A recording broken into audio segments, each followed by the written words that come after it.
அண்மை செய்தியை பார்த்துக் கொண்டிருக்கிறோம். விளாத்திக்குளம் மாணவி கொலை வழக்கில் சிசிடிவி காட்சிகளை அடிப்படையாக வைத்து குற்றவாளியை தனிப்படை போலீசார் கைது செய்திருக்கிறார்கள். இது தொடர்பான சிசிடிவி காட்சிகளையும் பார்த்துக் கொண்டிருக்கிறோம். கூடுதல் விவரங்களோடு இணைகிறார் செய்தியாளர் மகேஸ்வரன். விவரங்களை பதிவு செய்யலாம். பாலவேல் தூத்துக்குடி மாவட்டம் விளாத்திக்குளம் அருகே உள்ள வேடநது கிராமத்தில் கடந்த 10ஆம் தேதி இயற்கை உபாதை கழிப்பதற்காக வெளியே சென்ற மாணவி காணாமல் போனார். இதையடுத்து 11ஆம் தேதி அவர் சடலமாக மீட்கப்பட்டார். இந்த சூழ்நிலையில் அந்த குற்றவாளி கொலை சம்பவத்தில் ஈடுபட்ட குற்றவாளியை கண்டுபிடிக்க 10 தனிப்படைகள் அமைக்கப்பட்டு போலீசார் பல்வேறு கோணங்களில் விசாரணை நடத்தி வந்தனர்.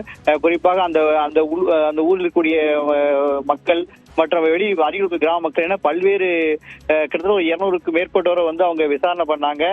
அந்த பகுதியில் உள்ள செல்போன் சிக்னல் இவற்றையும் எடுத்து விசாரிச்சாங்க. எந்த ஒரு துப்பும் கிடைக்காம இருந்தது. இந்த சூழ்நிலையில் அந்த பகுதியில் இருக்கக்கூடிய காற்றால் இருக்கக்கூடிய ஒரு சிசிடிவி காட்சியில் ஒரு மர்ம நபர் அந்த சம்பவம் நடைபெற்ற சில நாட்கள் போது பைக்கில் சென்றது சந்தேகத்தை ஏற்படுத்திய போலீசார் அதன் பிறகு அந்த காட்சிகளை கையகப்படுத்தி அந்த வாகனத்தை நம்பரை வைத்து விசாரிக்கப்படும் போது அந்த வாகனம் ஏற்கனவே திருடப்பட்டுள்ளதாக அதனுடைய உரிமையாளர் புகார் கொடுத்திருக்கார் என்று தெரிந்தது.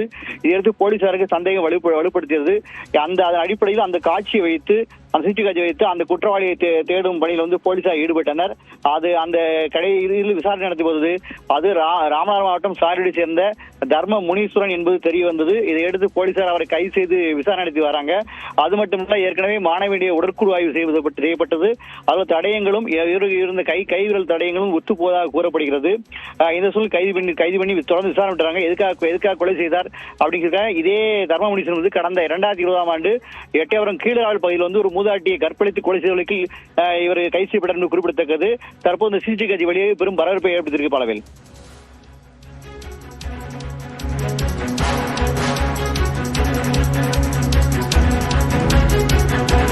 மகேஸ்வரன், தற்போது தர்ம முனீஸ்வரன் எங்கு வைத்து விசாரணைக்கு உள்ளாக்கப்பட்டிருக்கிறார்? ஏன்னா சிசிடிவி காட்சிகளின் அடிப்படையிலும் தடய அறிவியல் துறையின் தடயங்களின் அடிப்படையிலும் இவர்தான் குற்றவாளியாக இருக்கக்கூடும் அப்படிங்கிற ஒரு சூழல் இருக்கு. விசாரணை தற்போது எங்கு நடைபெற்றுக் கொண்டிருக்கிறது? தனியார் ரகசியத்தை வச்சு விசாரணை பண்ணிட்டு இருக்காங்க. எதுக்காக கொலை செய்யப்பட்டார், இந்த பகுதிக்கு எப்போது வந்தார், என்ன நடந்தது அப்படிங்கிற ஒரு இதுக்காக தொடர்ந்து ரகசியத்தை விசாரணை பண்ணிட்டு இருக்காங்க. ஒரு சில மணி நேரங்களில் இது குறித்த முழு அறிக்கை வெளியிட்டு காவல்துறை செய்யப்பட்டிருக்கு. ஏற்கனவே இவர் மேல் பல்வேறு வழக்குகள் இருப்பதாகவும் போலீசார் கூறுகின்றனர். ஏற்கனவே இதே பகுதியில் இதே போன்ற ஒரு சம்பவத்தை ஒரு மூதாட்டி 2020 கொலை செஞ்சிருக்காரு. சோ அதே மாதிரியான சம்பவம் நடைபெற்றிருக்குது. அதனால இது வேற எதுவும் சம்பவ வழக்கு ஈடுபட்டாரா, என்ன செஞ்சார் அப்படிங்கிறதுக்காக ஒரு தனியார் ரகசிய தொடர்ந்து போலீசார் விசாரணை பண்ணிட்டு வராங்க. பாலவேல், மகேஸ்வரன், அதே நேரத்தில் முந்தைய விசாரணையின் போது காவல்துறை சொன்ன தகவல் என்பது சம்பந்தப்பட்ட குற்றவாளி அதே பகுதியைச் சேர்ந்தவராகத்தான் இருப்பதற்கான வாய்ப்புகள் இருக்கு அப்படிங்கிற ஒரு விஷயத்தையும் சொல்லியிருந்தாங்க. தற்போது தர்ம முனீஸ்வரன் அதே பகுதியைச் சேர்ந்தவரா, மாணவிக்கு ஏற்கனவே தெரிந்த ஒரு நபரா, அது தொடர்பான தகவல் எதுவும் இருக்கா?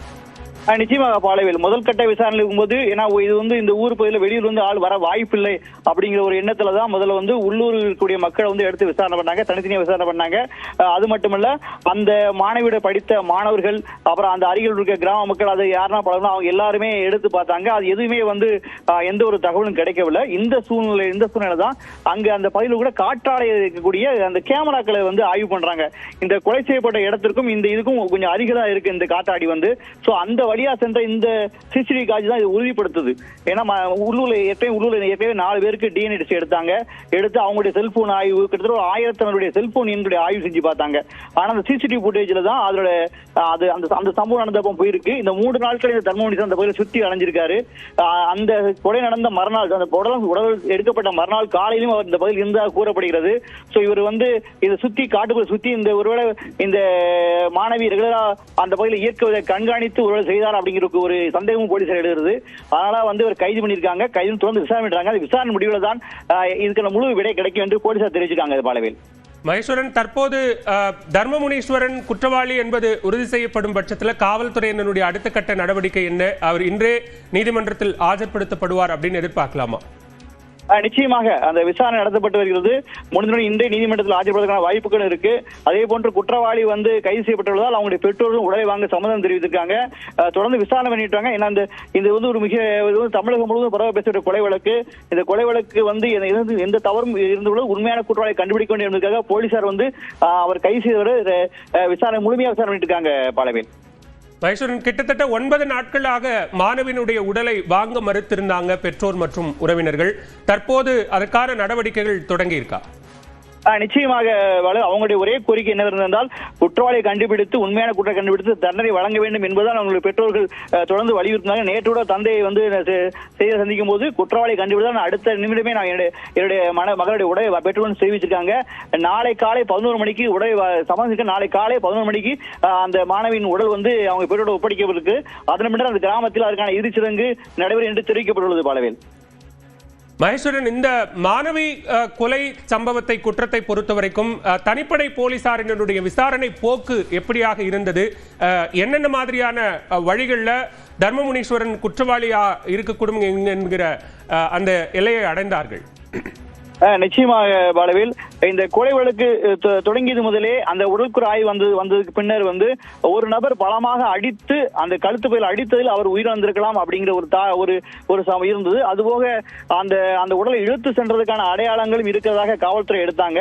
முதற்களமாக வெளியூர்ல யாரும் வந்திருக்க முடியாது அப்படிங்கறதுனால வந்து அந்த உள்ளூரை மையப்படுத்தி முதல்ல வந்து அந்த வழக்கு வந்து விசாரணை நோக்கி போய் சென்றது. இதனை அடுத்து பாத்தீங்கன்னா அது எதுவும் கிடைக்கவில்லை என்பதால் வந்து இதுக்கடுத்து அந்த பள்ளி மாணவி படித்த பள்ளிக்கூடம், அருகிலுள்ள கிராமம், அவர்கள் சென்ற பகுதிகள் எல்லாம் எடுத்து பார்த்தாங்க. அதுபோக அந்த குடும்பத்துக்கு யாருக்கு முன்னுரிமை இருக்கா அப்படிங்கிறதுல விசாரணை பண்ணாங்க. ஆனா அவங்களுக்கு பொறுத்தல வந்து மிக முக்கியமான கிடைச்சது சிசிடிவி காட்சி தான். ஏனென்றால் அந்த வெளியிலிருந்து வந்த பல்வேறு நபர்களை இதற்கு முன்பு ஒரு நபர் வெளியிருந்த நபரை பிடித்து விசாரிச்சார்கள். ஆனா அவர் அந்த சமயத்தில் இல்லை என்பது உறுதி விட்டுட்டாங்க. அதுக்கடுத்து சிசிடிவி ஃபுட்டேஜ் தான் அவங்களுக்கு முக்கியமான மைய காரணியா இருந்தது.